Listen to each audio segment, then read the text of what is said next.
We're going to move on to Miami. If I could find, here we go. Get the topic. Miami stuns Boston in game 2.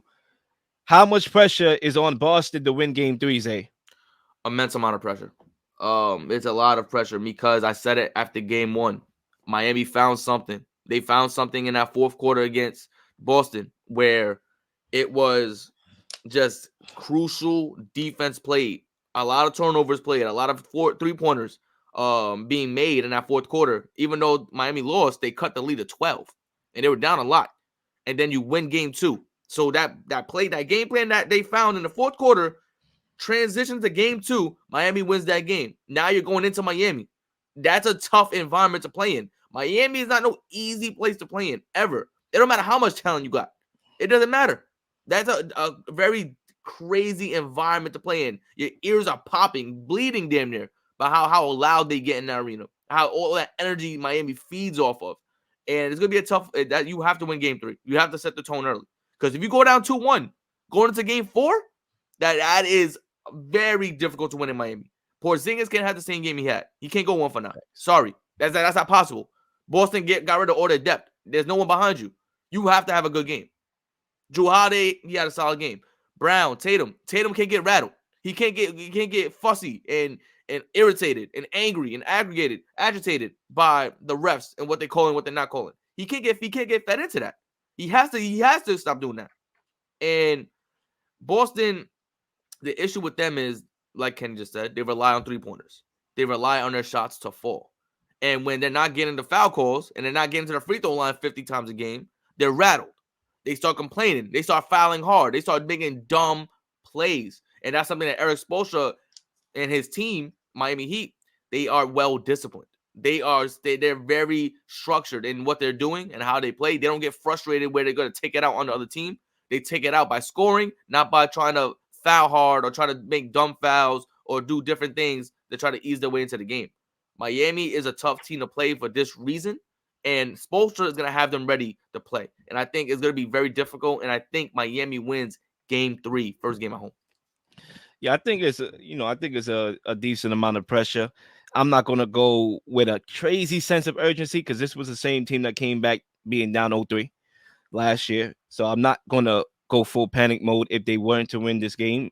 But I still think they are under pressure to win this game. There is a level of pressure. I think when you look at this series and you look at everything that has transpired in that game too, I mean, you start with KP. I mean, he was 1 for 9. And I think Joe Mazzulla didn't do a good job of taking him out the game and putting Al Horford in the game. You know, it's about making adjustments. And I think when you talk about a series in the playoffs, it's about adjustments. And Miami is always going to have the coaching advantage in this series. We know that. But can the Celtics override that and overcome that? You know, they players got to step up. And I think what Miami did in game 2 was they shot a little bit more threes. They upped the volume with the 3-point shooting, and they switched on their own defensive matchups. And they forced the Celtics into isolation play. We all know Jason Tatum does not like contact. Okay. Kristaps Porzingis does not like physicality. So once again, when you rattle them, they become erratic. And now when you talk about the Celtics 5, which is arguably the most talented 5 in the league, when you force them into isolation, it becomes a 2-man show, not a 5-man show. And now it's your turn, my turn, Jaylen Brown, Jason Tatum, and we'll play like that in isolation. And that has always been the case with Boston. I see the same script over and over again. But with that being said, I do think the Celtics will contest the 3-point shot a little bit better in this game. I think they will have a little bit more urgency. I don't think Kristaps Porzingis is going to go 1 for 9. There was a reason why the Celtics brought him to the team, which is because of how he could open things up for Jaylen Brown and Jason Tatum and what he could do in the pick and pop and, you know, how he could be a force as a rim protector and in the post and being able to space the floor. So I think he would turn in a better performance. But Miami is not to be slept on, man. Even without Jimmy Butler, this team plays together and they play hard. And Tyler Hero, credit to him. You know, he did a lot of good work as a playmaker in this game. He made a couple passes in game 2. I was like, how did he make that play? I believe he had a career high in assists in that game. I believe it was about 16 assists in that game.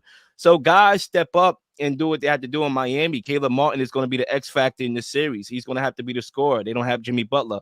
However, with that being said, I still think Boston should go into this game with some urgency to not go down 2-1 because they're not a team that handles adversity well. And I expect them to turn in a better performance. I have them winning game 3.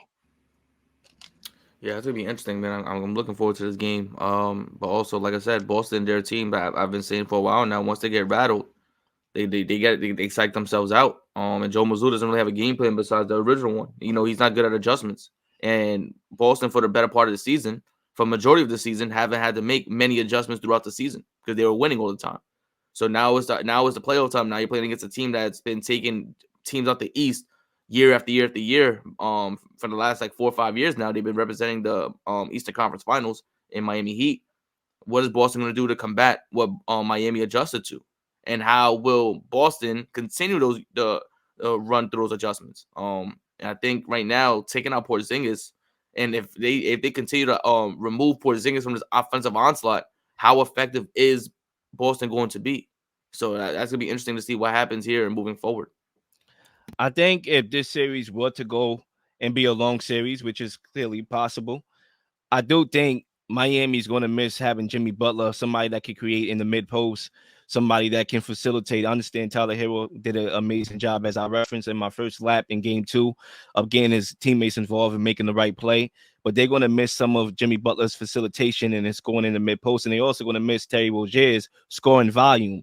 They're going to need these guys eventually in order to make any type of run past Boston and to get past Boston. So I think Boston will win the series. But in closing, once more, game 3 is very important. I'm not going to say like it's a must win, but it's a game that they should win and should want to win. So, Zay, if you have any last words before we go to our take for 99, the mic is yours. Nah, man. Hey, listen, everyone that's watching, please like, subscribe to the channel. Please listen on Sir. Spotify, listen to the Apple Music. Like and subscribe on YouTube. We working hard here, but also more importantly, I hope for your enjoyment and for the information that you're receiving, that you go out and do your own research on a lot of these topics and make your own opinion. Please like and subscribe for all the up-to-date content. You've been slinging shows left and right, slinging content left and right. Please don't miss anything. If you do, like, subscribe, leave a comment, or leave a question, something you may want to answer, something you may have. All ideas are great ideas. Nothing's a dumb question.